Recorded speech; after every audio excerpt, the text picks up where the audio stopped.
1MDB has sparked embezzlement and money laundering investigations across one of the at least biggest 10 corruption countries. scandals the world has ever seen. What may be the biggest financial scam in history. A number of corrupt 1MDB officials treated this public trust as a personal bank account.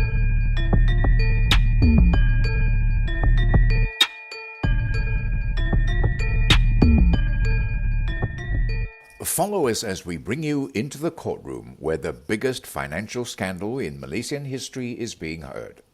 By the Malaysian Insight, this is the Najib Razak 1MDB trial, and I'm Patrick Teo.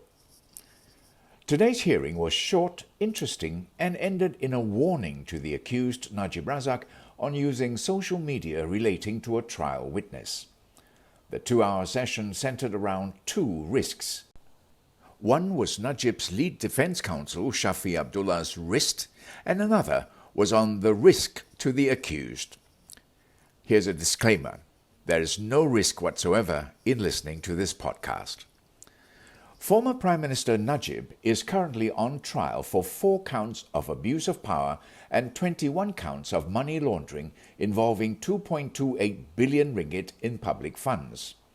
He has consistently denied any wrongdoing in relation to 1MDB.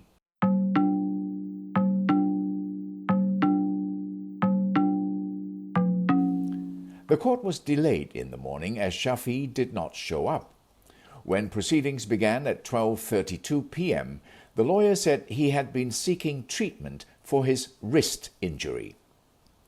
Shafee explained that a biopsy was needed and that he was required to leave the court by 1:30 p.m., just an hour away. He said it was urgent for him to return to the hospital for a COVID-19 test before his surgery. Judge Colin Sekera, looking annoyed, responded, "Can we at least finish this witness?" Judge Colin was referring to the 10th prosecution witness, former 1MDB CEO Muhammad Hazim Abdul Rahman, who has been placed for cross-examination for the 3rd day today. "No, young Arif, we would need at least 2 more weeks for this witness," Shafee said, adding that he had also received medical leave until the 12th of January, indicating the seriousness of the injury.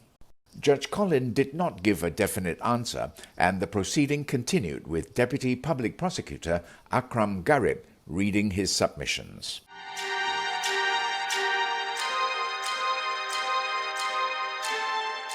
Two days ago, Public Prosecutor Gopal Sri Ram had asked Judge Colin to issue a warning to the accused Najib for attacking one of the 1MDB trial's witnesses through a Facebook post. It was an interference with the administration of justice and a serious contempt to intimidate a witness before she gives her evidence, Akram said today. Shafee then brought up 2 articles that revealed the 26th witness, former Bank Negara Malaysia BNM Governor Dr. Zeti Akhtar Aziz, spoke up on 1MDB publicly. The first article is on 16 September 2019. Zeti purposefully intervened by making a statement.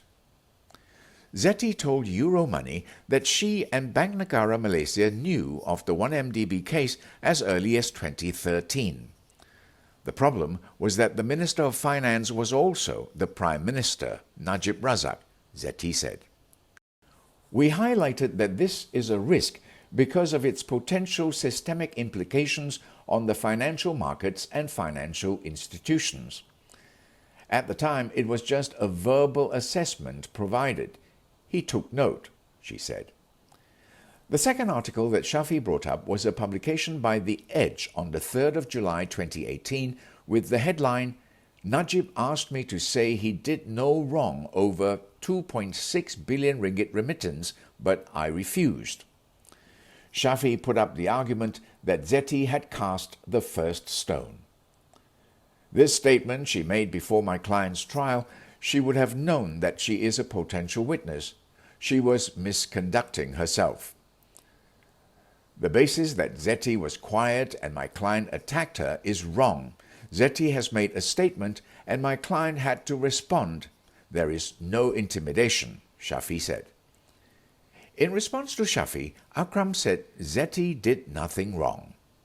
The whole article, looking at it as a whole, nothing of it announced an attack. Zetty was responding to Euromoney in the issue of the economy of the country. She was just highlighting an example and describing a risk that could go on. As for the second article, Akram said Zetty was just defending herself and telling her part of the story. That time she was not yet in the witness list. Now the situation is different. She is now a participatory witness. In the 31st of December 2020 article by Free Malaysia Today, she also said that she would not make any further statements being a potential witness in the ongoing criminal trial. She has answered professionally, Akram said. After listening to both sides, Judge Collin stood down for a short while. When he emerged from chambers, Judge Collin issued a warning to Najib to protect the integrity of the trial. Once the rule was done, the proceedings ended early at 2:30 p.m. The 1MDB trial will resume on February 8th. This podcast was brought to you by the Malaysian Insight. It is written by Hayley Chung Wee Kee, and I'm Patrick Teo.